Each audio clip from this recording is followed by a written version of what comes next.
Look at a system like this in motion. Thousands of individual elements, shifting instantly, bound by rules we cannot immediately see. Capturing raw data about this kind of chaos is relatively easy. Deriving actual, quantifiable meaning from it is incredibly difficult. Without a systematic mathematical framework to process it, a massive pile of raw quantitative information is entirely useless. To extract order, statistics operates in two distinct domains. One maps the exact features of the data we have, and the other bridges the gap to the data we do not. The first domain is descriptive statistics.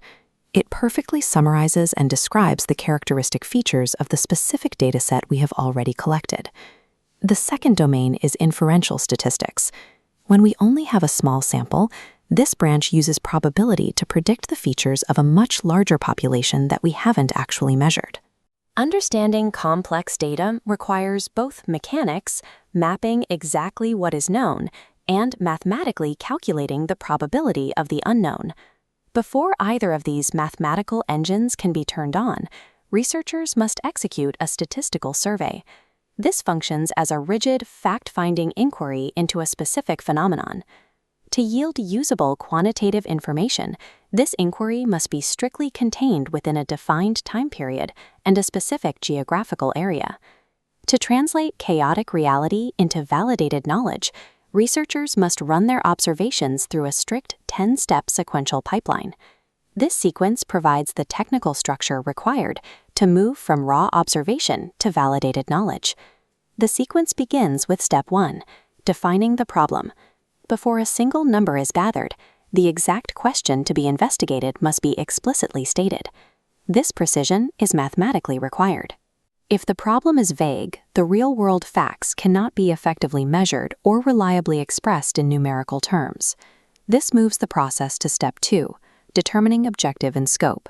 The objective acts as the overarching guide for the exact type of information that needs to be collected. The scope establishes the physical limits of the study. Researchers must aggressively restrict the geographical area, the specific period of the study, and the exact population involved. Without these rigid mathematical boundaries locking the inquiry in place, the survey will quickly drown in irrelevant data. Step 3 involves the preliminaries to the collection of data. Think of this as the final strategic planning phase before any interaction with the real world. Here, researchers make a series of structural choices, starting with the source of the data, deciding whether to collect original, primary data, or rely on existing secondary data. But the most critical preliminary decision is defining the statistical unit. This is the exact unit of measurement for the study. It has to be defined perfectly, otherwise ambiguity creeps in, leading directly to the collection of erroneous data. Finally, the team must establish the degree of accuracy. In large statistical surveys, achieving absolute 100% accuracy is either mathematically impossible or prohibitively expensive. Instead, researchers must predetermine a reasonable, acceptable standard of error for the investigation.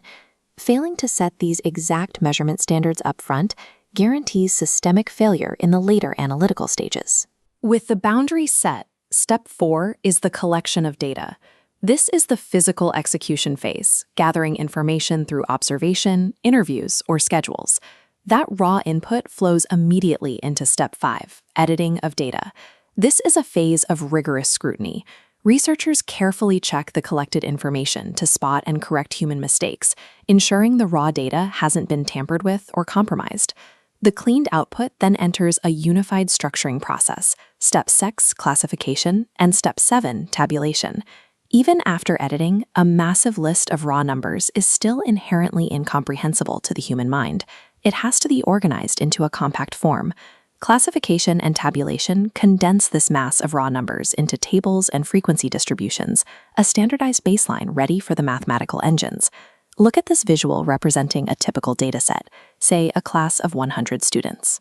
This brings us to Step 8, analysis of data, where mathematical measures are finally applied to the structured information.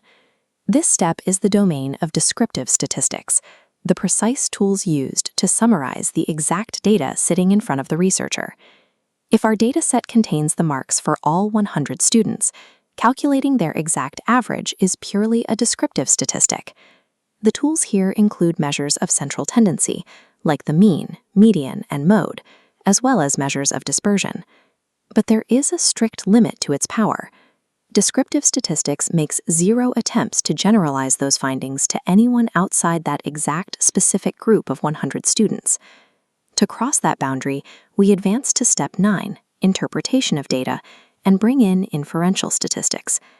Imagine the researcher lacks the time or resources to measure everyone and can only collect the marks of a sample of 25 students out of the 100. Inferential statistics is the mathematical process of taking the known average of that small sample and using it to accurately predict the unseen average of the broader population. However, attempting to apply a small sample's data to a massive population guarantees some level of error or discrepancy. To solve this, inferential statistics relies heavily on probability theory, calculating the exact magnitude of those expected errors so the prediction remains analytically sound. Step 8 summarizes the collected facts. Step 9 uses probability to safely generalize those facts to the wider world. The pipeline reaches its completion with Step 10, writing the report.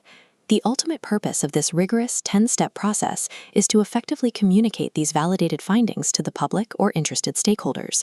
We started by scoping precise boundaries, establishing strict statistical units, taming chaotic raw numbers into organized tables. Then we deployed descriptive statistics to lock down the exact facts, and inferential statistics to project those insights onto broader realities. With the analysis formalized, we now have real-world application. Planners, engineers, and policymakers can make critical decisions safely, backed by verifiable evidence. By following this structured pipeline, researchers convert chaotic observations into a stable foundation for evidence-based decisions.